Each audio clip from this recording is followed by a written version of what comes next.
Okay, so the plan is to fill this bucket with seaweed, then soak it for a couple of days, then take the water from that and put it on my garden, and it's basically a nice seaweed tea to help the flowers grow. I will also put the seaweed on the garden and it will dry out, and the nutrients from that will go into the soil as well, but also I'm going to put it around my dahlia and it will help keep the slugs away because they don't like the crispiness and they don't like the little bit of saltiness. There is not enough salt in the seaweed to damage your soil. You don't have to worry about that. It's such a low amount of salt that's actually left on the seaweed that it's not going to damage your soil in any way, so don't worry.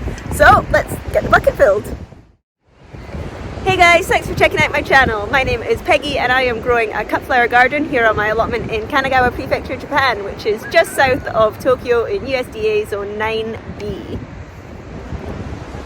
Yeah, so you might have guessed we're not actually at the allotment today. We are on the beach. This is my local beach. Lots of surfers out. Here is Enoshima in the background. You guys may recognize that from the Olympics. They had all the sailing here. And if you look closely, there, you'll see Mount Fuji, who's putting on a nice show for us today. But the reason I'm down at the beach is because I need to get some flower food for my flowers. And the way I'm doing that is seaweed! Lots of seaweed. Having a stretch before we go surfing. Say hi, Key.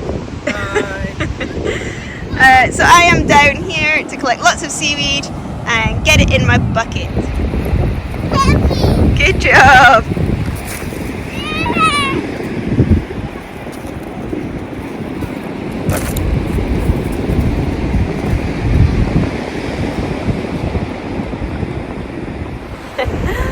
So you may have noticed that the beach where we are looks quite dirty, but it's not. It's because of Mount Fuji. This is volcanic sand, which means it's black sand.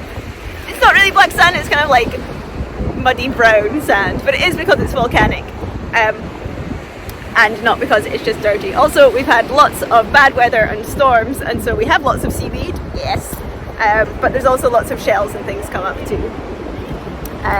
So that's why the beach looks like this. It also means that in the summertime it gets really, really, really hot to walk on. So coming down in the spring is the perfect time.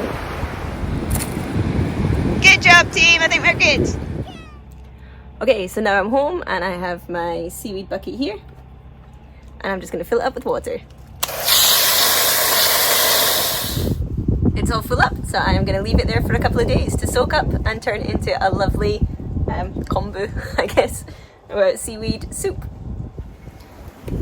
Okay, this has now been in the bucket for about 3 days. And I've got a stick. I'm going to give it a stir. Ugh. It's heavy. There's a lot of seaweed in there. I don't know if you can see, but it's starting to get really thick. It's not like the consistency of water anymore. It's really, really getting thick. Okay, so I've left that for 3 days so far, and I am going to leave it just a little bit longer.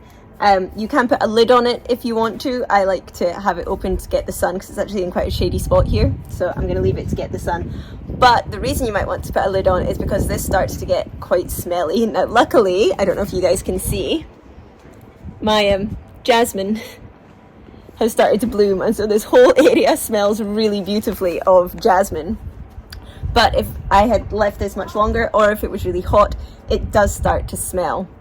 Now, there are two other ways that you can make your seaweed fertilizer. One is to take the fresh seaweed, put it in a pan and boil it just for a little bit, and then you can use it straight away. I don't want to do that because I don't have a pan big enough. I need more. If you're doing it just for your garden, that would be fine, but because I want quite a lot for the allotment, it wouldn't really make me enough in the pan size that I could do it, and it makes the whole house smell of seaweed, which I'm not into.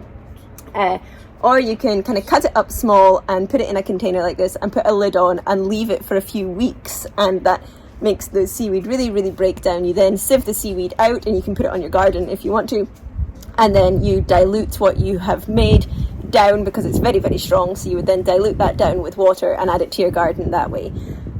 Those are kind of the standard ways to do it, and I choose to do this one a little bit differently just for ease for me. So this hasn't started to get too smelly, but you can see the water is getting thick. It's getting all of the nutrients out of it. So I'm going to leave this just a few more days. Then I will take the seaweed out. I will put the water into a container and I'll take that down to the garden separately because it's really heavy like this.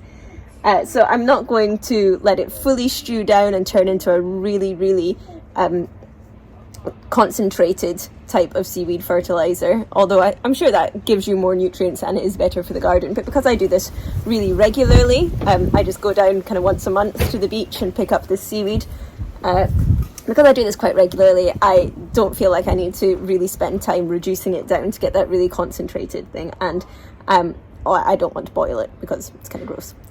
So I'm just going to let this stew out here for a few more days, and then I will take the seaweed out and get the water into one of my barrels for going down to the garden. But yeah, this is it so far. I am so scared I'm going to drop my phone in there. Okay, this has now been in here about a week, or exactly a week. I did put a plastic cover over the top of it just to keep flies away. I don't want flies laying their eggs in here. And it is starting to smell, so that helps with the smell as well. That is as far as I'm going to let this go. I am now going to try and take out all of the seaweed and put that in this bag and take that down to the allotment just to lay on the soil, and then I will get the water and put it in a separate container and use that as my liquid fertilizer. But it's pretty gross, to be honest. I mean, it's really good for the plants, it's just a bit gross to make.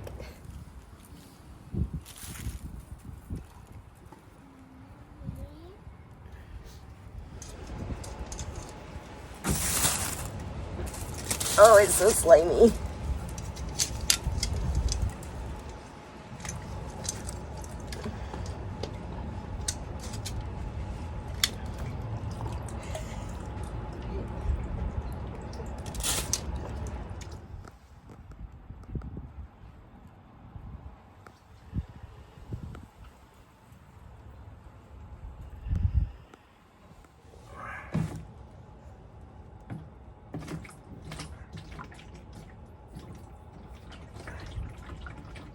Seaweed too? Yeah. You're gonna put it?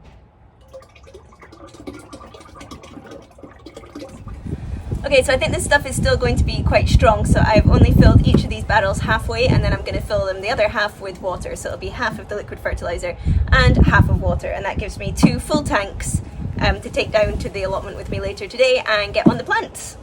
Yay! Okay, so now we're down on the allotment. I am just putting this in the watering can, and Key's going to put it directly onto the plants. Hi. Because he's the muscle. And I am going to take the seaweed and put it over by my dahlia. Wow. Okay, so I'm over here at the dahlia patch, and you can see that these have got so big, they're about to stick out the top of the bottle, and I only put them on last week, so this has really worked, and now I will free them from the bottle. There you go, dahlia, spread out. How good do they look? Yes. I'm very happy with that. And from my big tuber, finally I'm seeing the tiniest little shoot come at last. But these are still really susceptible to being eaten by slugs. So I've got the rest of the seaweed.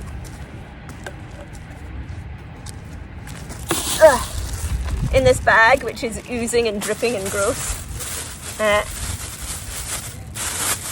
And I am literally just going to spread this around the dahlia.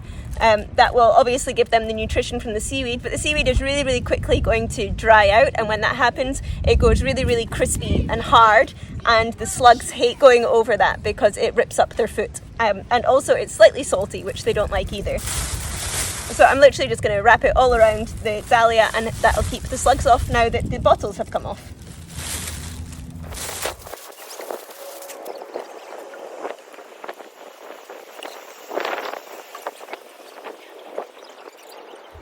It's so slimy and gross. Okay, slug defense, done. Oh, my gloves are so gross. Oh yeah, that. Okay, and that's the garden all nice and slimy with seaweed gunk. So hopefully that'll help give me much bigger, nicer blooms, get these guys growing a little bit faster, and keep the slugs off. Bonus. So if you want to follow along and see what happens with my flowers, then remember to hit the subscribe button below. And if you want to see what I do with the flowers from my garden, you can check out my Instagram, which is From the Witch's Garden. And I will see you guys next week. Bye!